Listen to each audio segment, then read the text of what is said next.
guys! So, day 4 ng pagsunod-sunod ko sa papa ko para may ma-content. So, for today's video, ayan, tinulungan ko lang si papa ko sa paggagawa ng tree house. Ito ay for 2 days. As in, 2 araw na video, pinagsama ko lang siya. Kasi nga, gagawa kami ng tree house.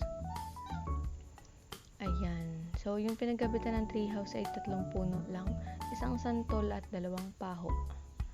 Hindi naman siya masyadong nasaktan kasi ano lang yan. Yung iba dyan is nakatali lang.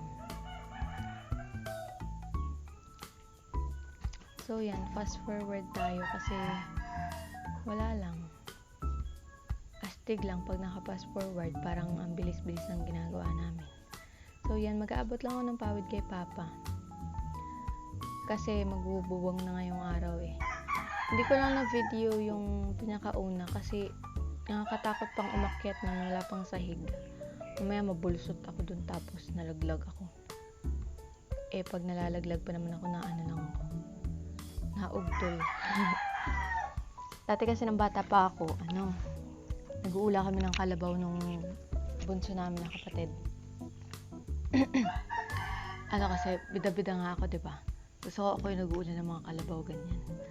Tapos, pagka, namin, pinastura namin yung karabaw.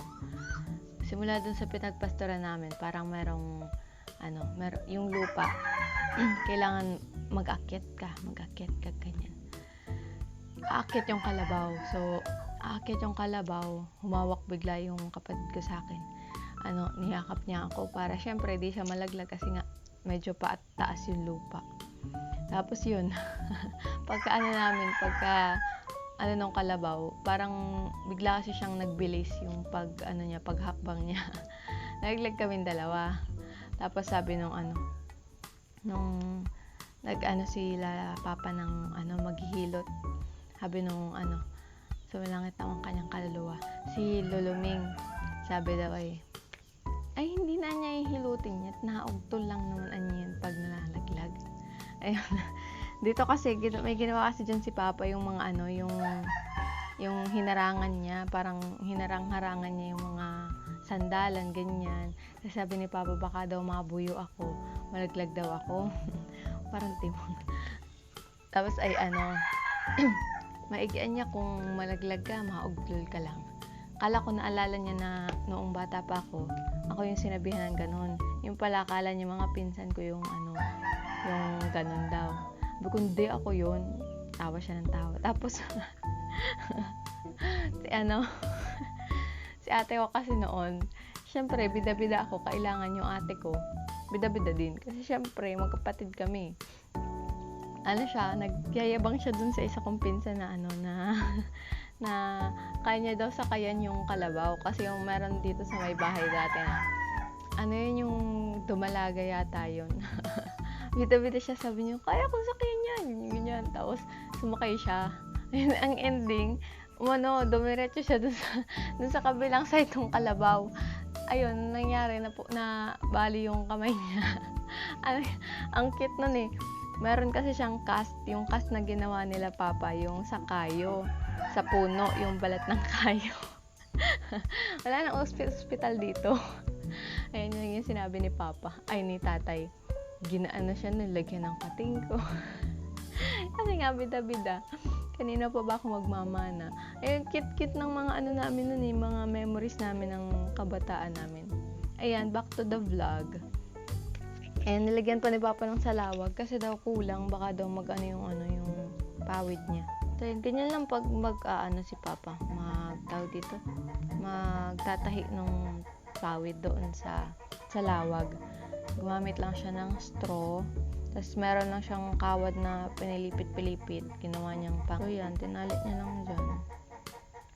Ay, ang ingay ng manok. Early in the morning kasi ako nag-voice over ngayon. Kaya ganyan. So yan, ayan. Naglagay na si Papa ng pawid. Patingin-tingin pa ako dyan. Kala ko di niya need ng help. Need pala. So yan. Hinelp ko lang siya.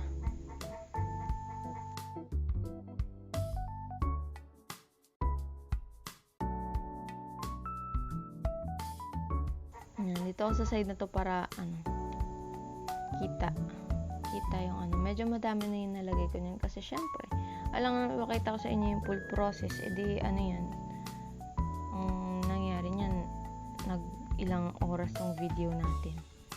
Tsaka may mga naboboard naman hindi naman tinatapos ng panonood Kala nyo di ko alam nakikita ko yan, mga lang, iki-click lang. Ay, sorry na. Hindi kasi need kasi yun kapag kapag nagvo-vlog ka, dapat yung mga nanonood sa'yo tinatapos yung vlog, or kahit mga mga 10 minutes 11 minutes lang yung vlog ko. Ayan, sorry ang mga dogs kasi dumating na si Papa galing sa wala pa pala, kala ko siya na yung dumating. So yan, medyo madami na yung pawid. Matatapos na yung kalahating side dito sa kabilang side na to. Yan, sabi ni Papa dinalangan niya lang yung pawid dyan kasi magkukulang. So yan, the next day, ayan, pakapi-kapi pa ako dyan. Ang katarayan. Wala lang, gusto ko lang makita sa vlog. Kasi di ako nakikita sa vlog Ayan, edi kumapi-kapi. Medyo mataas yung treehouse, siguro mga parang anong tawag dyan, 16 feet to 20 feet, ganyan.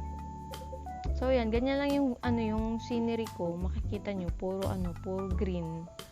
Puro green kasi treehouse, tapos puro katabi niya mga puno. Ang bahay kasi namin napapalibutan ng napakaraming puno. Tapos yung gitna niya parang meron lang parang yung bahay namin, tapos meron lang kaming konting harapan. Tapos sa likod, ayan, puro puno din kasi yung likod ng bahay namin. So next day na to kaya yung kabila na yung nabubunga ni Papa. So yan, dito naman, ayan, na siya dyan.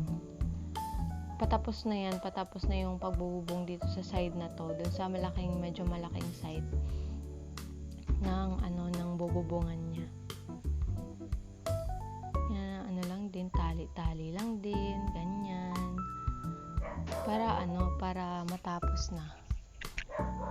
Bali 2 days ko to sinut, tong na to, vlog na to. Kasi hindi naman namin natapos nung unang araw.